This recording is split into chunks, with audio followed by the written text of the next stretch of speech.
G'day there guys, Markee here. What's your favourite childhood memory? Mine's the time that I face-planted off a skateboard. That was fun. Welcome back to another episode of r/AmiTheA. I hope you enjoy today's stay, today's episode, whatever you're doing here. Tell me down in the comments and have a good one.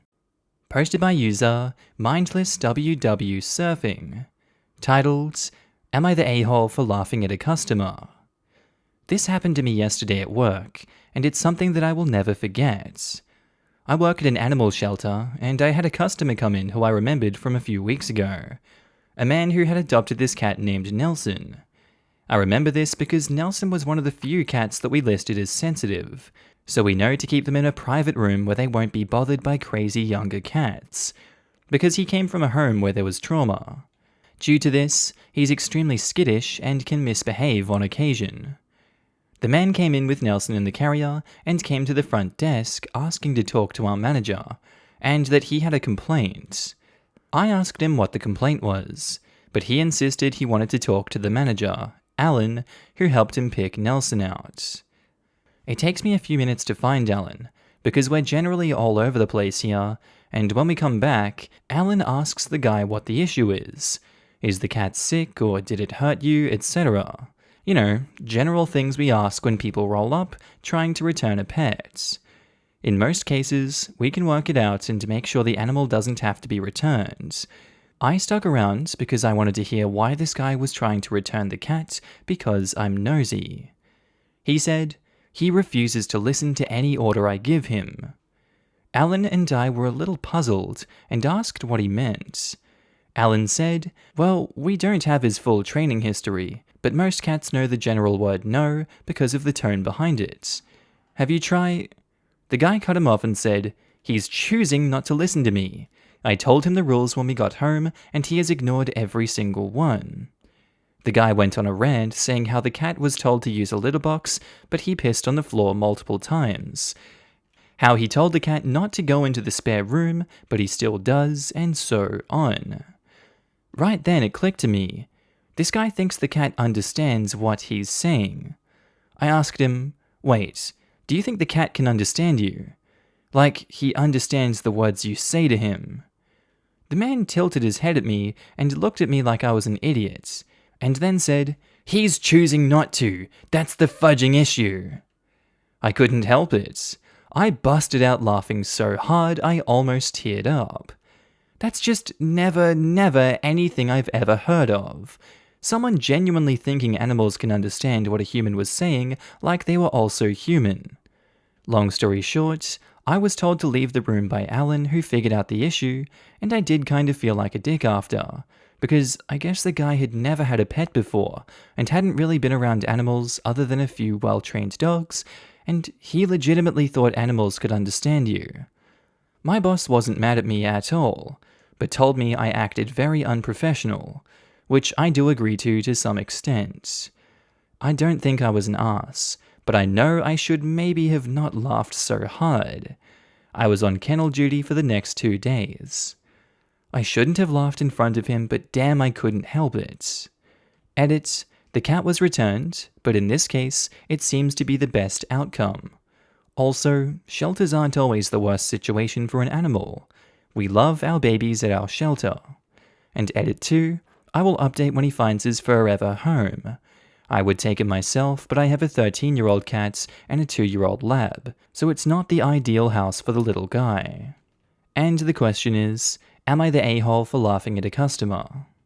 I kinda give some people lenience for ignorance and genuinely not knowing things, but I feel like logic would tell you that this guy's just a willful idiot in this circumstance. I don't know how he thought that this was reality, that cats could genuinely understand you. Like, I don't think some people realize we're not living in the Ratatouille universe, and a lot of people choose to think that we are living in Ratatouille universe, so that's the reason why they have rats on their head constantly. Something like that, I don't know. I don't make the rules. All I know is this guy was a genuine idiot. I would have laughed in his face as well, but I feel like he deserved it. Did he not deserve it? Like, come on, how, unless there's something actually wrong with you, how do you do this to yourself? You think your cat's gonna listen to your instructions? I don't understand. Not the a-hole. Not the a-hole. You probably shouldn't have laughed, but that guy was being ridiculous. I hope Nelson finds a loving home. He's a great cat when one-on-one and would be really good in a quiet, single-person household. I have high hopes he will, as we're making him Animal of the Week. I've been lying in my bed for over an hour, yelling at my cat to make me a coffee, and he's pretending that he can't hear me. So rude. Your cat is broken. Not the a-hole. Not owning a lot of pets is not an excuse for thinking that cats have that level of comprehension. He's an adult. However, as someone who volunteers at a cat shelter, I'm a bit concerned that a sensitive cat was allowed to be adopted by this level of ignorance. I'm not sure how a gap of misunderstanding this large about how cats work gets missed. I realize beggars can't be choosers, but part of placing shelter animals is making sure they're in a home appropriate for their needs, and that the owner understands that. Most shelters don't have background checks or anything.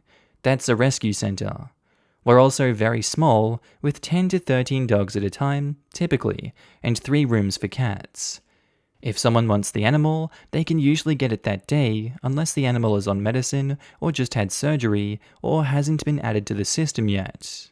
Technically you're the a-hole because work and all that, but holy crap, that is hilarious. I don't know if I'd have held it together either. Absolutely. OP was you're the a-hole, as they were not professional, and it's not okay to laugh mockingly in a customer's face. Go somewhere else and piss yourself laughing as it's funny, but don't do it in front of the customer. Update: Am I the a-hole for laughing at a customer? Good news, ladies and gents. Some of you may remember my previous post. If not, read it because it's hilarious and has a cute cat. The news: our boy Nelson has found his forever home. He got adopted 8 days ago, and I've been waiting to see if it's stuck before posting. Nelson became a top priority to adopt out, as he was one of our most difficult but favorite cats that we took care of. He became Pet of the Month and got the attention of an older gentleman who came in, get this, with a printed copy of our Facebook post. It was very adorable of him. This man automatically took us as a great candidate for Nelson, since he was an experienced cat owner. He had a bit of a sad story. His wife passed last year, and their 18-year-old tabby passed away 4 months ago. He was very lonely and wanted to get a new friend, but didn't want to get a young cat. He is older and doesn't have the energy to take care of a demanding cat. Nelson was absolutely perfect. I have seen very, very heartwarming moments with pets and their families, but this one was a top. As you guys may remember, Nelson is a cranky a-hole that you can't help but love. He's not really nice and he's standoffish, but I share you not. When we brought him into our meeting room, he pranced over to the man and hopped up onto his lap. My jaw almost hit the floor. After 30 minutes of Nelson going ape crap over this man, he was adopted and went off to his new home. The man has sent us photos and updates of Nelson since then, and it seems to be going very, very well. I guess he speaks cat. I won't be posting photos as the man is in them, and I'm trying to not get in trouble at work again. Thank you guys for being Nelson's biggest fans, and I'm so stoked that both of them got a happy ending together. The mental image of this standoffish cat happily jumping into this guy's lap made me happy cry at work. I'm so glad it worked out for them both. Thank you for updating. It was the best day ever seeing how he came out of his shell. He was just waiting for the right person. Aren't we all? Oh my god, yes. I guess old people and old cats just work. My grandma's a-hole cat only really likes my grandma. She tolerates me, I guess. I can pick her up and she'll purr if I pet her lots, but other than that, She follows my grandma around all the time and cuddles often. I guess they just connect in their old age, lol. I think Nelson knew he needed a friend. I think Nelson could feel that man. Posted by user WebDibbibu, titled, Am I the a-hole for being upset that my siblings are getting part of an inheritance, but I'm not because I'm a recovering addict? My parents are pretty wealthy. I'm 26, and from 21 to 25, I was in and out of rehabs. I was abusing so many different kinds of drugs, and I wasted so much money. I overdosed once, and it destroyed my family to watch me go through that. I'm intensely ashamed of who I was as a person, and I have been sober for almost a year. My parents are now approaching their late 60s and have started finalizing their wills and inheritance. Yesterday, they sat me down and told me that I will not be getting any of their inheritance as they don't trust me not to relapse with all the money suddenly in my possession, and as a result, my siblings will be getting my share of the money.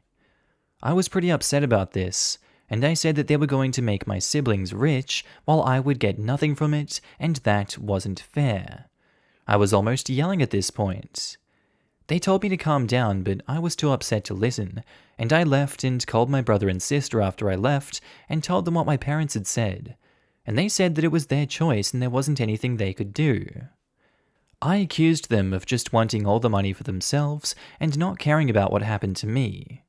Today I have my dad texting me that they're worried about me and disappointed in my behavior yesterday. I talked to my sponsor and he said that while anger is understandable, I have to do everything in my power not to ruin the trust I've built with my family over the past year, and acting like an a-hole addict won't help. Sometimes I still have trouble with my reactions to things now that I'm sober.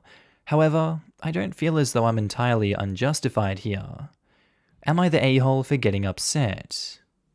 I think you're old enough to realize that you shouldn't be getting upset at this point, and that they've seen you over these last 4 to 5 years, and they know what you've been like, and just being clean for a year doesn't guarantee that you won't relapse and sink that inheritance away. It's an unfortunate reality of life, being someone that has become an addict and is recovering from it, but at the end of the day, it's your parents' choice whether they give you the money or not. I think you are an a-hole for being upset. Your anger is fine, it's okay, it's understandable, as your sponsor said. It's okay to be angry, but you have to control how you react to other people. You can't control the situation, as everyone says, you can only control how you react. And I think a good way of getting the trust back would not to be reacting in the way that you are, because that's the reaction of someone that's not taking logic into account here. It's logical that you could relapse and all that money will go away. I don't know, that's just me rambling. Obviously I don't know everything, that's just my opinion. I'm gonna say that you're the a-hole. You're the a-hole because you probably spent your share of the inheritance every time they tried to help you. Seriously, add up every dollar they've spent on your addiction, or ask them to add it up, and then ask yourself if you deserve any more. That's a fair point, says OP. Don't forget all the time and emotional labor that goes with all of this. How many days off or vacations got sidelined? How many sleepless nights? Emotional/relationship damage caused by things said or done while OP was under the influence. OP, you took up way more than your fair share, and way more than the inheritance is even worth. And as a PS, if you stay sober, your parents will treat you more responsibly over time. 1 year is nothing in recovery. Maybe several years or more down the line, when you're living a respectable life and they see that their money will go into your house, education, or something else which you have built between now and then, they will reconsider. I think timing is a major factor here. It feels like forever. Hey, I just want to say good for you for making it a year. Having said that, people are right. That's not a long time. I know someone who was an addict and they cleaned up their act for 9 years before relapsing worse than before. Luckily, he got cleaned up again, but you really need time to make people trust you again. Maybe they never will, but sometimes that's what happens when you go through this. And to the people who have watched you be an addict for multiple years, 1 year of sobriety is a mere blink of an eye. I know, but it still feels like forever. It's not. You are still likely to be an addict again. What they are doing is smart. You're the a-hole. Your parents are concerned for your life. Also, your parents are only 60-ish, so there's a good chance that they will be alive for at least 10 years. I believe USA life expectancy is north of 70. That leaves plenty of time to amend the will. You are only a year out of rehab, so your parents are just making plans for the way things are today. Edit, just reread that as late 60s, but the point still remains. They have to plan based on today, not based on what it could be 10 years from now. And OP says, but the way things are now won't always be the case. First, congrats on nearly a year. That being said, you spent nearly 1/5 of your life in rehab. I wouldn't blame them for not trusting you yet, especially since I'd bet you were using before the rehab. I'm guessing your parents paid for that? And not to mention all the attention that had to be put on you, that could have gone to your siblings. Addicts are an Olympic-sized pool's drain on a family's mental health and finances. They worried about you, made sure you were getting help, paid for it, and you repay them by going ballistic that they won't treat you as if you did nothing to them? Yeah, they did pay for it. I believe I said that you said it'll be about $400,000, the inheritance? Going by a quick Google search, your parents could have easily gone through that in a 4-year rehab stint. Updates. Am I the a-hole for being upset that my siblings are getting my part of an inheritance, but I'm not because I'm a recovering addict? My first post wasn't hugely popular, but I wanted to update anyways. After what happened with my parents, I won't lie, I relapsed. I had a weekend where I blacked out. I remember getting back to my apartment and all the drugs and booze I bought was gone. And it was a Monday morning. It was a lot of stuff. I scared myself so much I ended up calling my parents, saying that they were right, and I remembered everybody's advice on my last post, and I apologized for how I treated them, and that they were right in not giving me any of their money. I'm now 3 weeks sober, and I took Reddit's advice and made a compromise with my parents in regards to my inheritance. If I remain at least 5 years sober and submit to a bi-monthly drug test, they will reconsider my part of the money. I hope they do reconsider. I know I have a lot of work to do, and I still have a lot of selfishness to overcome, but I wanted to thank everyone for helping me try to realize that. Here's to 3 weeks and more. You're 3 weeks sober, you relapsed in the past and will likely again. It's pretty normal and expected to fall back, and when you enter your group therapy and MAT therapy, they will talk about this with you. You can't and won't beat this alone. You need help, and it's okay to ask for it and use the services available to you. Millions of Americans have substance abuse problems. It's more common than you think, but there is only one legit solution.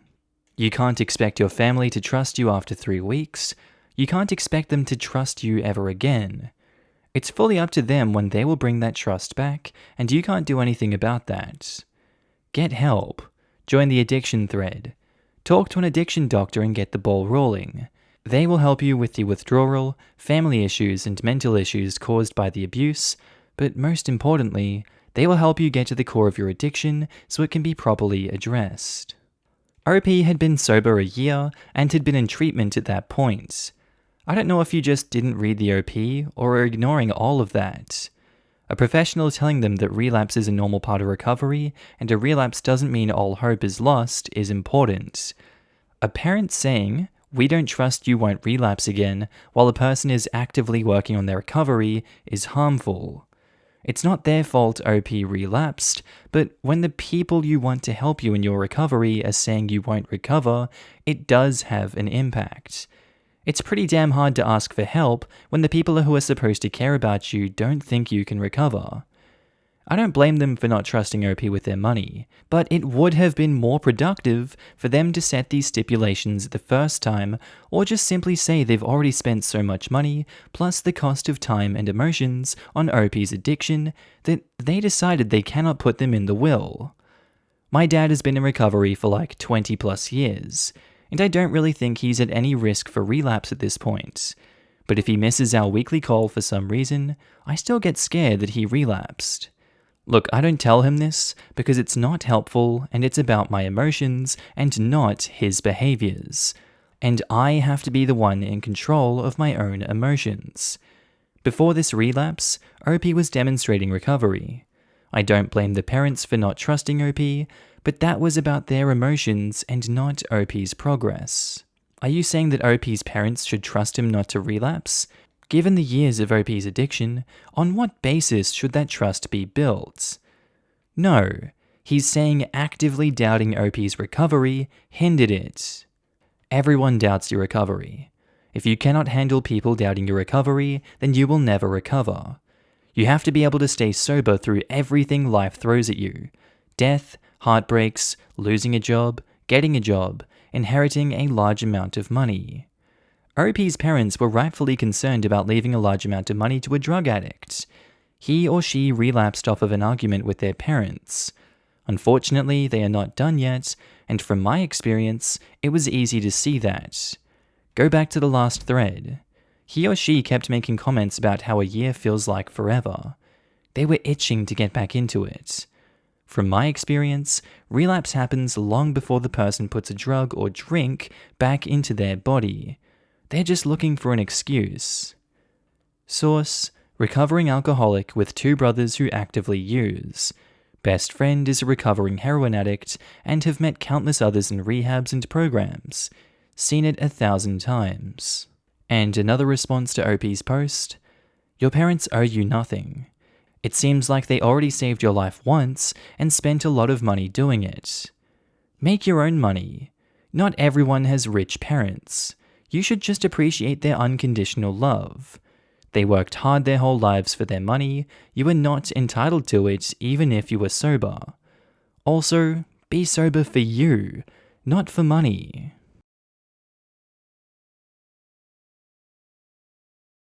Okay, and I think that's where we're going to end today's episode, guys.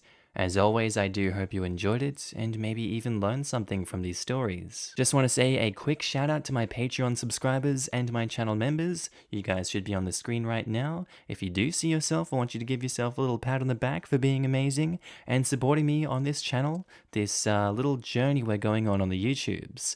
I really appreciate it, and you guys enabled me to do all this amazing work. So if you do see yourself, I love your face and I'm happy to see you. Also guys, if you want to pitch in your own support, you don't have to, but channel links are down in the description below to support the Patreon, the channel membership, whatever you want to do. It's kind of like tipping me if you feel like I'm doing a good job on this channel. I will be opening up avenues for content on those in the future. Just right now I'm kind of bogged down and stuck in Ireland, but you know, it is what it is. Anyway guys, with that said, I do hope you have a wonderful day today. Whatever you're up to, I'd love to know down in the comments below. I do hope you have a good day, night, sleep. Whatever you're up to today, tell me, and I'll see you in the next episode, guys. Bye.